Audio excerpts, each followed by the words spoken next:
Welcome to this special video presentation brought to you by Vygon. Today we are shining a light on a journey which begins far earlier than expected, the journey of having a premature baby. Prematurity affects thousands of families every year. When a birth takes place before 37 weeks of pregnancy, this is what is classed as premature birth. According to Bliss, in the UK alone, it's estimated that over 58,000 babies are born premature, which is 1 in 13 births, each one arriving into the world far earlier than expected and often into the care of neonatal teams who work tirelessly to support them. Many of these are born before 28 weeks and face the greatest challenges, with survival rates at just 60%. Yet thanks to advances in neonatal care, many go on to thrive. But the journey isn't always easy. However, behind every statistic is a story of courage, uncertainty and love. In this video, you'll hear directly from parents across the Vygon community who have lived through this experience. Their stories are raw, powerful and filled with hope. They speak about the emotional toll, the moments of uncertainty and the incredible strength it takes to navigate life in the neonatal intensive care unit. We're incredibly grateful for their openness and honesty. This is more than a medical journey, it's a human one, and we hope these voices bring comfort, connection, and a deeper understanding of what it means to welcome a baby too soon. Thank you for joining us as we join together to support World Prematurity Day for the 10th year running. At Vygon, we value life.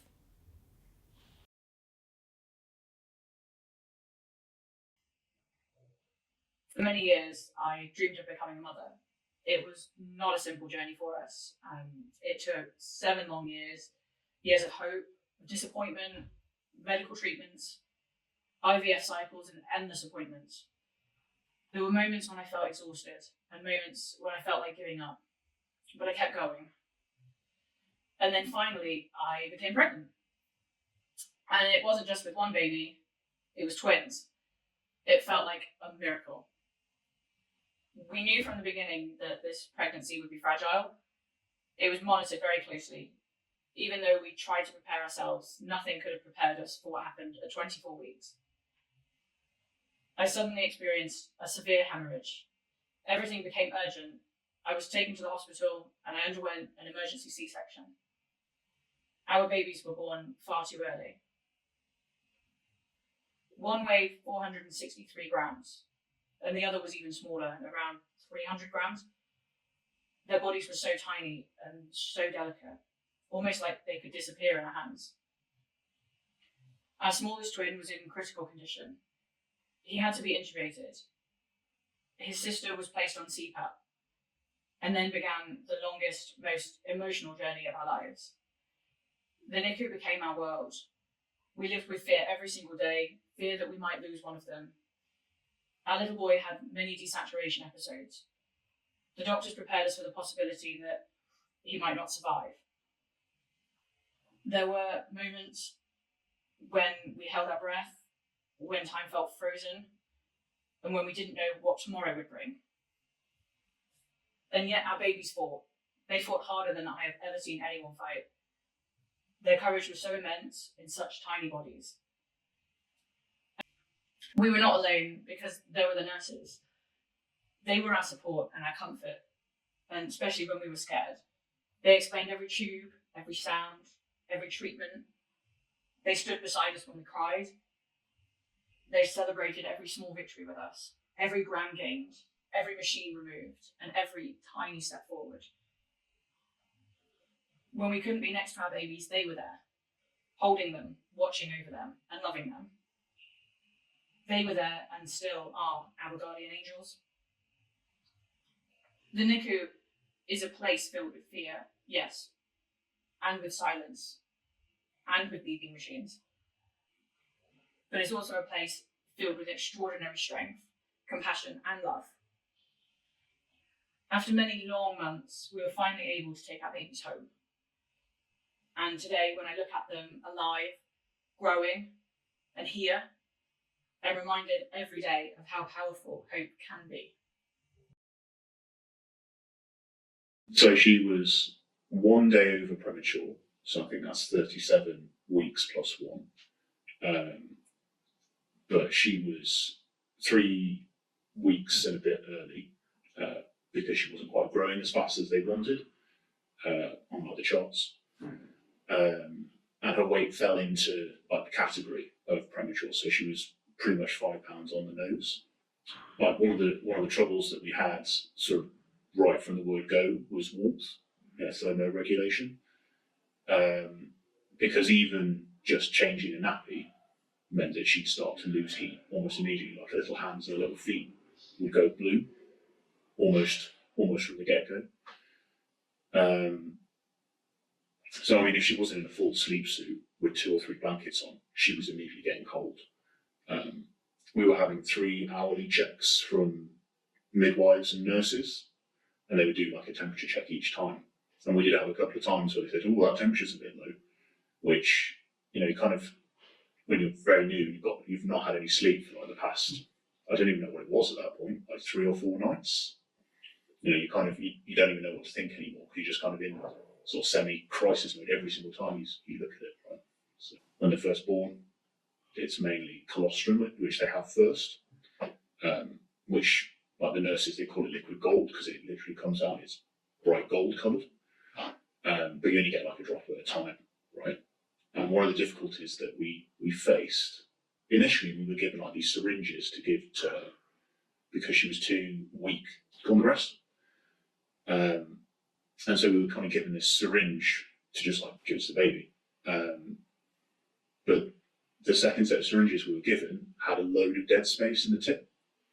So if you imagine that you're getting, I think it's something mad, like 0.5 ml to 1 ml worth of colostrum each time, and half or more of that was getting caught in the end of the tip. So you're suddenly like losing out on a massive bit of your feed and all the work you've had to put in to get hold of it. And I've never heard anyone talk about that bit before.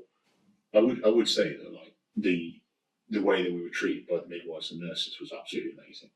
You know, any time that we needed anything or asked a question, you know, on like 5 days of no sleep.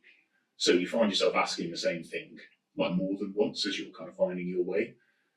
But even when it was to do with learning how to get her to breastfeed and latch properly, you get told the same thing and shown in the same way, which when I noticed it, I found it really, really reassuring. So even if we continue to have trouble, they come in, show you how to do it again, show you the same way. And that consistency really, really helps. And, you know, they used all the right language. You know, like they used like a helpful, emotive language. It was a really good bedside manner, whereas like with, you know, sometimes with a doctor, they might just be looking at stuff, raw numbers, saying, "Oh, this, you know, temperature's too cold, this is too small," that sort of stuff. And you kind of look and you go, "Oh, that's really cold," and I really, you know, because you're running at such a high emotional state all the time, aren't you? We kind of had to find our own way when it came to like nappies and clothing as well. On the NHS, you can get Premi nappies, so that's pre-0. You can't buy those, you have to get them. But because she was slightly beyond that size, you then have to find size 0, and I could only find one place that actually had any. So, you know, you kind of, when we got the news that she was going to have to come early, you know, I was trying to shop at midnight, you know, trying to find the right size of nappy and clothing. You know, you end up, you know, kind of buying like 2 or 3 bags just because, you know, you don't know if you'll see it again. With the in-laws, where I said, I found the photo this morning where I'd sent them a photo of what I bought, and I said, "This is the closest thing I can find. If you find similar, can you just buy it, you know, like with a size 0 on it and stuff?"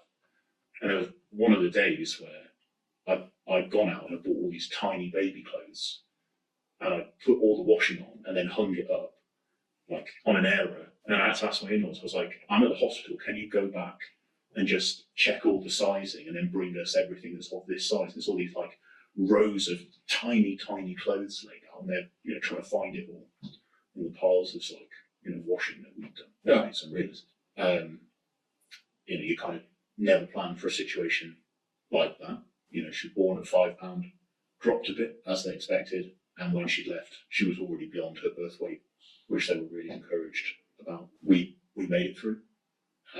She's very happy and very healthy now.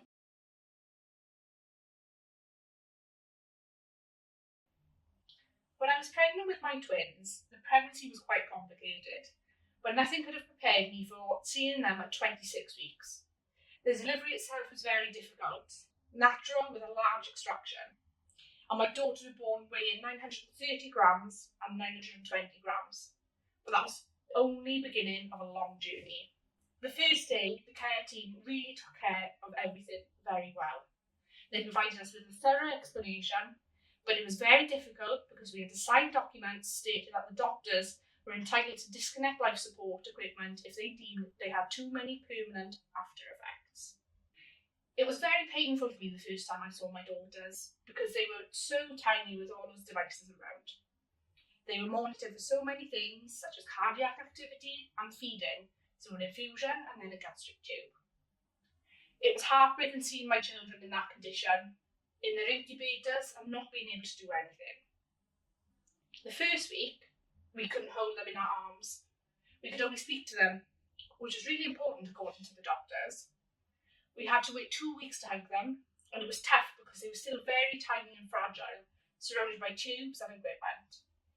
The most frightening part was that, although they were very lucky and didn't need to go to respiratory intensive care, they still stopped breathing at times, so they were monitored very closely. After the first month, we were finally allowed to do skin to skin. The biggest challenge was that they were struggling with feeding.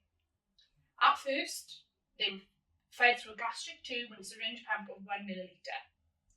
It was a long journey because they had to weigh at least 2.5 kilograms to leave the hospital. Step by step, they were able to eat 10 milliliters, then 20, 30, 40, and finally a bottle of 50 milliliters. The medical team was very supportive throughout this obstacle course, where we lived in constant uncertainty and fear. The nurses were reassuring and kind, but it was still a tough time because no one said, "Don't worry." Even when it seems better, and the doctors remain uncertain in their speeches, saying, "We don't know," or "We'll see tomorrow." It was both mentally and physically difficult. Our daughters were hospitalised in the only neonatal centre near to our home, which was over 100 kilometres or 60 miles away. So I drove 200 kilometres, 120 miles, every day to be able to see them. During this time, we lived according to the rhythm of the neonatal unit and celebrated every small victory and milestone, from the removal of the feeding tube, the first bottle, and the move from the NICU to the regular room. Finally, after 2.5 months, we could bring our daughters home. However, it was still difficult because we kept worrying about them, and every medical checkup or hospital appointment was awaited with apprehension. The doctors kept avoiding making any commitments, remaining vague and using language that was too technical for us to feel reassured. And they would not dare to pronounce on the possible consequences, saying that we'll have to wait and see. Overall, it was a long and challenging journey in the world of neonatology and intensive care, which is so unique and different from the rest of the hospital, whether in terms of equipment and medical devices, or the teams who do their utmost to support families going through such difficult times and tiny babies fighting for their survival. Hearing these stories is a great reminder of the incredible work that is done by the healthcare professionals that work in that neonatal space. It's why I'm really proud to say that Vygon will be supporting Bliss for World Prematurity Day. Bliss is a neonatal charity that stands shoulder to shoulder with families who have babies that are born either prematurely or are sick that require specific care to help improve the outcomes. For me personally, I'm going to be running the London Marathon in 2026 to continue to raise important funds to support this cause. More generally speaking, Vygon has now been supporting babies born prematurely or poorly for over 20 years with innovations such as NutriSafe 2, Vygon's enteral delivery system, which is designed specifically for the needs of the neonatal patient, to other products such as Premicaf or Nutriline. These products are there to enable us to provide venous access to deliver important critical drugs, medications, and nutrition also.